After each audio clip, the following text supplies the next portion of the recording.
Hi everybody, I'm Vicky, and I've been talking to professional dentists and dental hygienists about the simple steps to great dental health.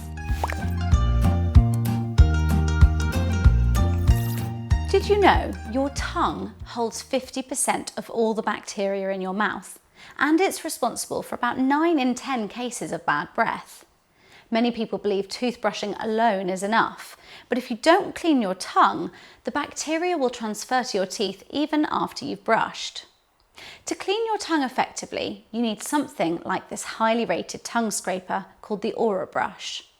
It's modelled on a surgeon's scrub brush to reach deep inside the surfaces of your tongue to help loosen and lift away bacteria that leads to bad breath. Here's how to use it. First, moisten your tongue with water, then gently brush several times using a back and forth motion, reaching towards the back of the tongue.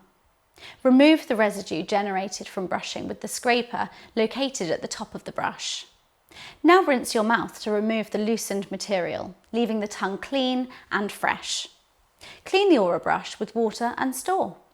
So there you are, a few simple steps to improve dental health, brought to you by DenTek.